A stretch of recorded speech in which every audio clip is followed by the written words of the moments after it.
இந்த கதையை முழுசா கேட்டு முடிச்சதுக்கு அப்புறம் மறக்காம உங்களோட ஒப்பீனியரை கீழே இருக்கிற கமெண்ட் பாக்ஸ்ல தெரிவிச்சுட்டு போங்க. ஏன்னா இது ஒரு உண்மை சம்பவம்.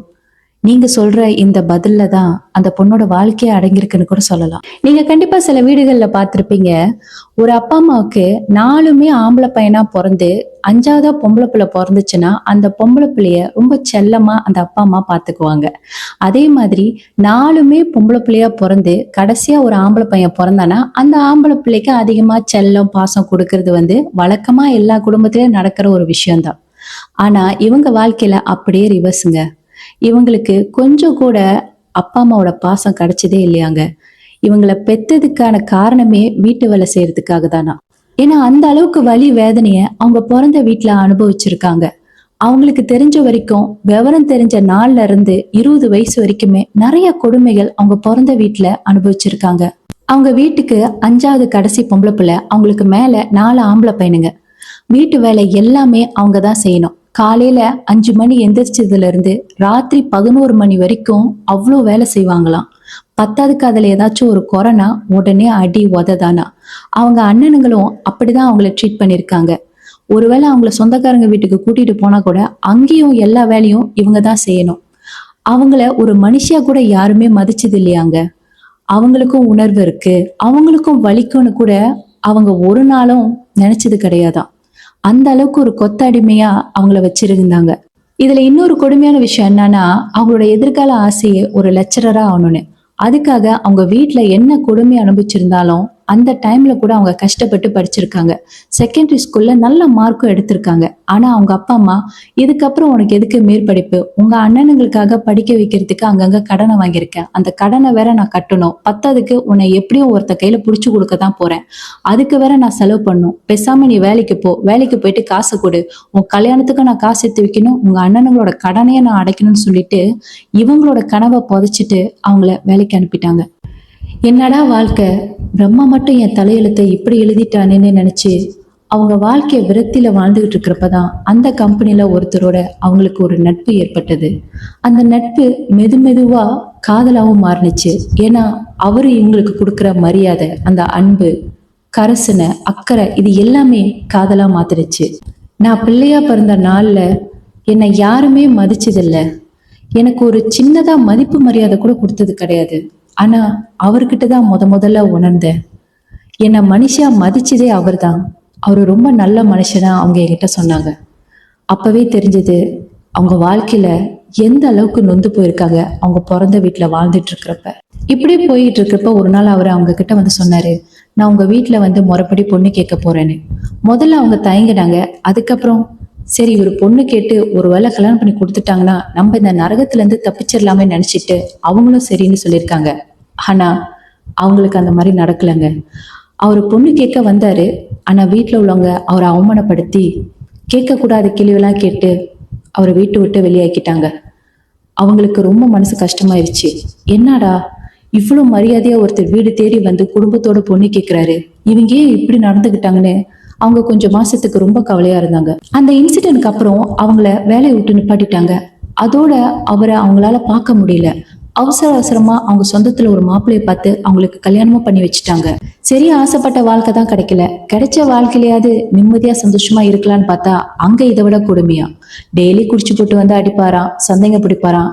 அவங்க மாமனார் மாமியார் கூட எதுவுமே கேட்டுக்க மாட்டாங்களாம். 10வதுக்கு அவங்களும் சேர்ந்துதான் அவங்கள கொடுமை பண்ணியிருக்காங்க. ஒரு பொண்ணுக்கு புகுந்த வீட்டுல கொடுமை நடக்குதுன்னா அவ பிறந்த வீட்டை தான் தேடி வருவா. அங்கேயாச்சும் அவளுக்கு ஆறுதல், அடைக்கலம் கிடைக்கும். அவளுக்காக பேசுறதுக்கு அங்க யாராச்சும் ஒரு ஆளாவது இருப்பாங்க. ஆனா இங்க இந்த கதையில பிறந்த வீட்லயும் சரி புகுந்த வீட்லயும் சரி எங்குமே அவளுக்கு அடைக்கலம் இல்ல.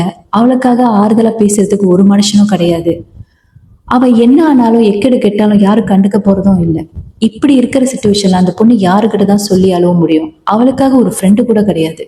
அந்த நேரத்துலதான் என்னடா வாழ்க்கை இது, இந்த மாதிரி ஒரு கொடுமையான வாழ்க்கைய வாழணுமா, நமக்காக யாரும் இல்ல, நம்ம செத்து கிடந்தா கூட யாரும் எதுவும் கேட்க போறது இல்லைன்னு நினைச்சுக்கிட்டு அவங்க நிறைய முறை தற்கொலை முயற்சி பண்ணிருக்காங்க. ஆனா அவங்களோட துரதிர்ஷ்டம், சாவு கூட அவங்க பக்கத்துல வரலங்க.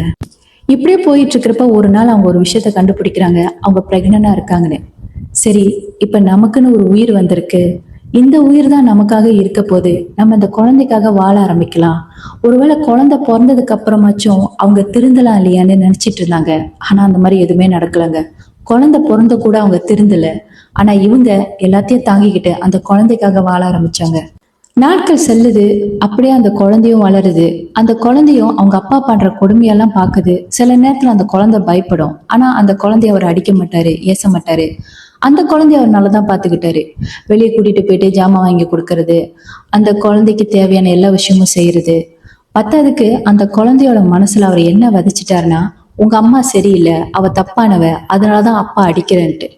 சோ அந்த குழந்தை மனசுல என்ன பதிஞ்சிருச்சுன்னா, அப்பா நல்லவர் தான், அம்மா தான் தப்பானவங்க போல, அதனாலதான் அப்பா டெய்லி ஏசுறாரு, அடிக்கிறாருன்னு அந்த குழந்தையும் அப்படி நினைச்சிருச்சு. பத்தாவதுக்கு அவங்களோட மாமனார் மாமியாரா இருக்கட்டும், இவங்களோட அப்பா அம்மாவா இருக்கட்டும், இந்த மாதிரி ஒரு விஷயத்த சொல்லி கொடுத்து வளர்த்தனால அந்த குழந்தைக்கு என்னைக்குமே அவங்க அம்மா மேல ஒரு தப்பான ஒரு கண்ணோட்டம் தான் இருந்திருக்கு. ஆனா அப்பா அவங்களுக்கு தெரியலங்க, குழந்தைக்கு இந்த மாதிரிலாம் அவங்க சொல்லி கொடுத்துருக்காங்க, குழந்தையும் இந்த மாதிரி ஒரு கண்ணோட்டத்துல நம்மள பாக்குதுன்ட்டு. அவங்க எப்போதும் போலதான் இருந்திருக்காங்க. இந்த கொடுமையிலே கிட்டத்தட்ட 10 வருஷம் அவர் கூட சேர்ந்து வாழ்ந்துட்டாங்க. அதுக்கப்புறம் என்ன ஆச்சுன்னா, அவருக்கு லங்ஸும் லிவரும் கெட்டு போயிருச்சு. ஏன்னா அதிகமா குடிச்சனால. அதனால அவர் இறந்து போயிட்டாரு. இதுக்கப்புறம் நான் சொல்றத கேட்டீங்கன்னா, யாரா இருந்தாலும், எப்பேற்பட்ட கல்லு மனசா இருந்தாலும் நிச்சயமா உங்களுக்கு கண்ணு கலங்கும்.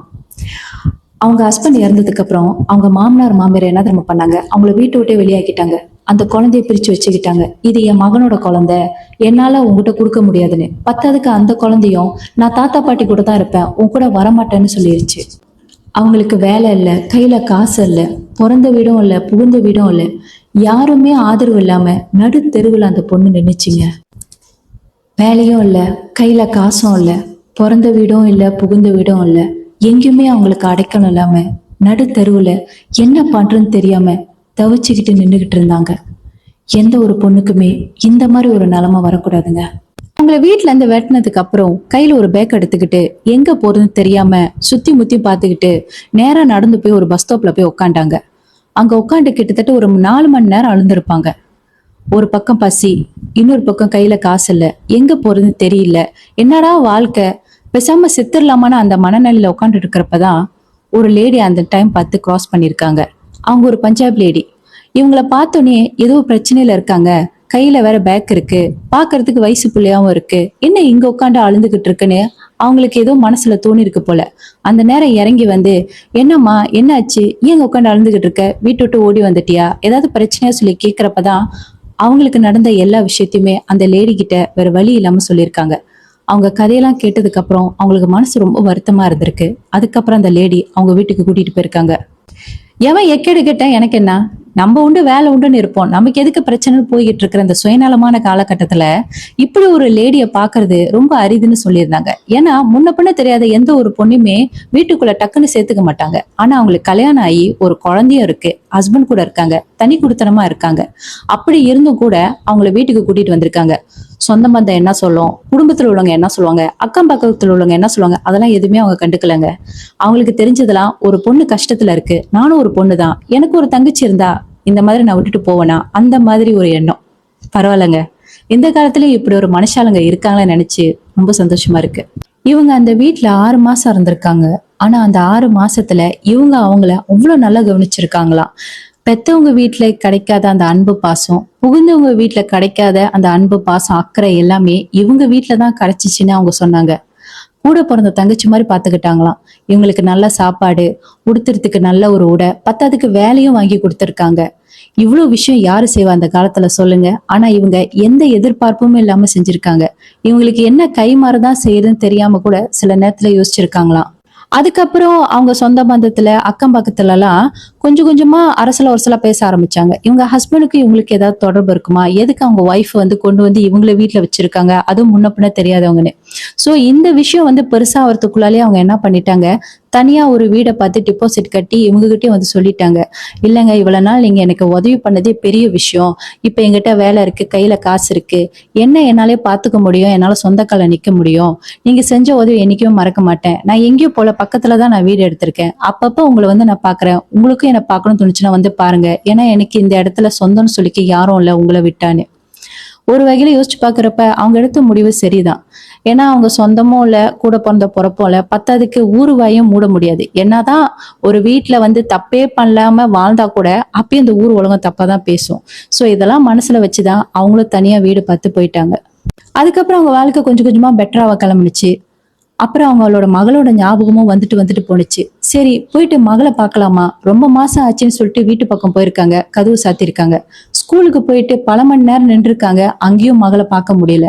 அதுக்கப்புறம் ஒரு இடத்துல மகளை வழி மறிச்சு, இங்க பாரு, நீ ஏன் அம்மா கிட்ட பேச மாட்டேங்கிற, அம்மா என்ன தப்பு பண்ண, உன் மேல நான் உயிரிய வச்சிருக்கேன், இப்ப அம்மாவுக்கு வேலை இருக்கு, வீடும் இருக்கு, நீ என் கூட வா, அங்க இருக்காத, அவங்கள நம்பாத, அவங்க யாரும் சரியில்லைன்னு சொல்றப்ப நீ மட்டும் ஒழுங்கா, நீயே ஒரு தப்பான பொம்பளை தானே, என்ன எதுக்கு உன் கூட கூட்டிட்டு போற, வேண்டாம் என்னால வர முடியாது, நான் தாத்தா பாட்டி கூட தான் இருப்பேன்னு மூஞ்சில அடிச்ச மாதிரி சொல்லிட்டு போயிருச்சு. கொஞ்சம் யோசிச்சு பாருங்க, எந்த தாய்க்குமே இந்த நிலைமை வரக்கூடாதுங்க. இந்த மாதிரி ஒரு வார்த்தை குழந்தையோட வாயிலிருந்து வந்தா அந்த தாய்க்கு எப்படி இருக்கும், நீ ஒரு தப்பானவ, நீ சரியில்லைன்னு. அப்பவே அவங்க செத்துட்டாங்க. சரி பரவாயில்ல, என் பிள்ளை தானே இப்படி பேசினுச்சு, ஏன்னா அவளை அந்த மாதிரி பேசி மாத்தி வச்சுட்டாங்க, அவளும் அப்படி பேசலன்னு நினைச்சுக்கிட்டு இவங்களும் எத்தனையோ வாட்டி அந்த பிள்ளை என்னதான் காரி துப்புனாலும் ஏசினாலும் போய் போய் நின்றுருக்காங்க. ஆனா ஒவ்வொரு வாட்டியுமே அவங்க காயப்பட்டுட்டு தான் வந்திருக்காங்க. இப்படியே நாட்கள் ஓடுதுங்க. அந்த பிள்ளைக்கு 21 வயசு ஆகுது. அந்த பிள்ளை ஒரு இடத்துல வேலை செய்யுது. அந்த வேலை செய்யற இடத்துலயே ஒருத்தனை பிடிச்சிருந்தது. அதுக்கப்புறம் வீட்டுல இந்த கல்யாண பேச்சு அப்படிலாம் ஓடிக்கிட்டு இருக்கு. அதுவும் இவங்களுக்கு தெரிய வருது. அந்த டைம்லயே இவங்க போய் நிக்கிறாங்க. அப்பயும் அவங்களுக்கு கிடைச்சது செருப்படிதான். ஓகே, நான் இப்போதைக்கு இந்த கதையை கொஞ்சம் ஷார்ட்டா முடிக்கிறேன். இல்லைன்னா இந்த கதையை ரொம்ப டீட்டெயிலா சொன்னோம்னா பார்ட் 3 பார்ட் 4 அந்த மாதிரி போயிடும். ஸோ முடிஞ்ச அளவுக்கு நான் பார்ட் 2லயே இந்த வீடியோ நான் ஃபினிஷ் பண்றேன். அதுக்கப்புறம் என்ன நடந்துச்சு பார்த்தீங்கன்னா, தற்செயலா ஒரு நாள் இவங்க அவங்களோட எக்ஸை மீட் பண்றாங்க. ஸோ எங்க மீட் பண்றாங்க, என்ன நடந்துச்சு, அது மாதிரி ரொம்ப டீட்டெயிலா சொல்ல, நான் ஷார்ட்டா முடிக்கிறேன். ஸோ மீட் பண்ணி பேசுறப்பதான் தெரியுது அவர் இன்னும் கல்யாணம் பண்ணல, இவங்களே தான் அவரு நினைச்சுக்கிட்டு இவ்வளவு வருஷமா வாழ்ந்துட்டு இருந்திருக்காருன்னு. சோ இதை கேள்விப்பட்டோன்னா அவங்களுக்கு மனசு ரொம்ப கவலையா போயிடுச்சு. என்னடா அந்த மனுஷன் இன்னும் கல்யாணம் பண்ணலையே, நம்மளுக்கு கல்யாண வயசுல பிள்ளை இருக்கேன்ட்டு. அப்ப இவங்க கதையெல்லாம் தெரிஞ்சுதான் இவரும் சொல்லிட்டாரு, ஒன்னும் பிரச்சனை இல்லை, நான் உன்னை கல்யாணம் பண்ணிக்கிறேன், எனக்கு வேற ஒரு பொண்ணை கல்யாணம் பண்ணணும்னு தோணல, நான் உன்னை ரொம்பவே விரும்பிட்டேன், உன்னை தாண்டி வேற பொண்ணு என்னால நினைச்சு பார்க்க முடியலன்னு அவர் அந்த மாதிரி சொல்றப்போ இவங்களுக்கு என்ன முடிவு எடுக்கிறதுனே தெரியல. இவங்க ஒரு நிமிஷம் அப்படியே ஷாக் ஆயிட்டாங்க. சோ இப்ப என்ன ஒரு பிரச்சனைனா, அவங்க பொண்ணு கல்யாண வயசுல இருக்கு, நான் கல்யாணம் பண்ணா சரியா இருக்குமா, இந்த ஊர் உலகம் என்ன பேசும், பத்தாவதுக்கு என் பொண்ணு என்ன இன்ன வரைக்கும் தப்பா தான் நினைச்சுக்கிட்டு இருக்கு, அப்ப நான் இந்த மாதிரி கல்யாணம் பண்ணிட்டேன்னா என் பொண்ணு என்ன நினைக்கும், கடைசி வரைக்கும் என்னை ஏத்துக்காது, பத்தாவதுக்கு என் சொந்த பந்தம் எல்லாருமே இப்ப வரைக்கும் அப்படிதான் என்னை பத்தி பேசிக்கிட்டு இருக்காங்க, அசிங்கப்படுத்திக்கிட்டு இருக்காங்க, இதுல நான் இப்ப ஒரு கல்யாணம் பண்றது சரியா இருக்குமா, இந்த மாதிரிலாம் சொல்லி அவங்க என்கிட்ட புலம்புறப்ப நான் அவங்க கிட்ட என்ன சொன்னேன்னா, எனக்கு தோணுச்சு நண்பா, ஒரு பொண்ணு வாழ்க்கையில அனுபவிக்க கூடாத எல்லா துயரத்தையும் கஷ்டத்தையும் அவங்க அனுபவிச்சுட்டாங்க. அவங்க அனுபவிக்காதது எதுவுமே இல்லை, சந்தோஷத்தை தவிர. ஏன் அவங்க இன்னொரு மேரேஜ் பண்ணக்கூடாது? சப்போஸ் என் அம்மாவா இருந்தா கூட நான் கண்டிப்பா பண்ண சொல்லியிருப்பேன். ஏன்னா அந்த ஊருக்காக உலகத்துக்காக வாழ்ந்து கடைசியில அவங்க என்ன சுகத்தை கண்டாங்க, என்னத்தை பெருசா கண்டாங்க? அவங்க கஷ்டப்படுறப்ப எந்த சொந்த பந்தமும் வரல, அவங்க கவலையா இருக்கிறப்ப எந்த குடும்பமும் ஆறுதல் சொல்ல, அவங்க நடு ரோட்ல இருக்கிறப்ப யாருமே அவங்களுக்கு ஹெல்ப் பண்ணல, வேற ஒரு ஆளு வேற ஒரு இனத்தவங்க அவங்களுக்கு ஹெல்ப் பண்ணிருக்காங்க. சோ அப்படி இருக்கிற பட்சத்துல என்ன ஊரு என்ன உலகம், எனக்கு இது புரியவே இல்லை. பத்தாவதுக்கு அவங்க பெத்த பொண்ணு கூட அவங்கள புரிஞ்சுக்கல. சோ இப்ப இதெல்லாம் வச்சு பாக்குறப்ப அவங்க வாழ்க்கையில யாருமே இல்ல, அவங்க ஒரு பட்டமரமா தனியா இருக்கிறாங்க. நாளைக்கு அவங்க வாழ்க்கைக்குன்னு ஒரு துணை வேண்டாமா? அது ஏன் ஒரு ஆம்பளை மட்டும் செகண்ட் மேரேஜ் பண்ணிக்கலாம், ஒரு ஆம்பளை மட்டும் தனியா இருந்தா பரவாயில்லடா இன்னொரு கல்யாணம் பண்ணிக்கணும்னு சொல்ற இதே சொசைட்டி, ஒரு பொண்ணு அந்த மாதிரி தனியா வாழ்றப்ப இன்னொரு கல்யாணம் பண்ணுன்னு சொல்றதுக்கு ஏன் வாய் வர மாட்டேங்குது? ஒரு ஆணுக்கு எவ்வளவு துணை முக்கியமோ ஒரு பொண்ணுக்கு முக்கியம் இல்லையா? அதுவும் ஒரு பொண்ணு ஒழுக்கமா தனியா வாழ்ந்தாலும் கூட இந்த உலகம் தப்பாதான் பேசிக்கிட்டு இருக்கு. அவங்க ஒன்றும் அவ்வளவு பெரிய தப்புலாம் எதுவுமே பண்ணல, வாழ்க்கைய வாழவே இல்லை. சோ அப்படி இருக்கிறப்ப ஏன் அவங்க செகண்ட் மேரேஜ் பண்ணக்கூடாது? அதுவும் ஏன் 43 வயசுலாம் அது ஒரு வயசே இல்லை. இப்பெல்லாம் 60 வயசு கிழவனே 25 வயசு 26 வயசு பொண்ணை கல்யாணம் பண்ணிக்கிட்டு இருக்கானுங்க. அதுக்கெல்லாம் எதுவும் சொல்ல மாட்டாங்க. ஆனா அதே ஒரு லேடி அவங்க ஒரு கல்யாணம் பண்றாங்க, இத்தனைக்கும் அவங்க ஒன்னும் சின்ன வயசு பையனை கல்யாணம் பண்ணல, அவங்க ஏற்கனவே 19 வயசுல விரும்பின அவங்க எக்ஸ தான் கல்யாணம் பண்றாங்க.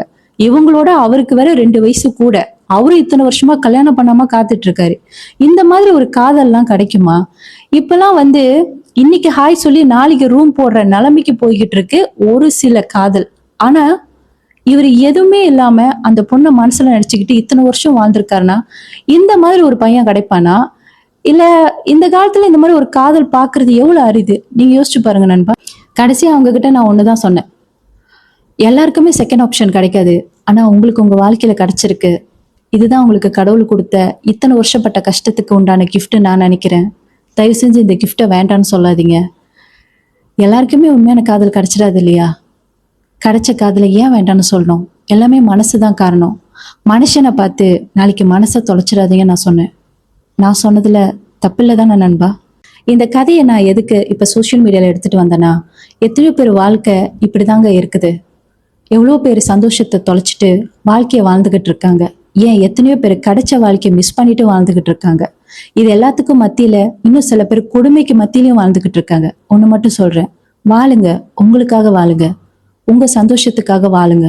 உங்க சந்தோஷத்தை இழந்து மத்தவங்களுக்காக வாழ்றப்ப அந்த வாழ்க்கையில நீங்க நீங்களாவே இருக்க மாட்டீங்க. உங்களை நீங்க தொலைச்சிருவீங்க.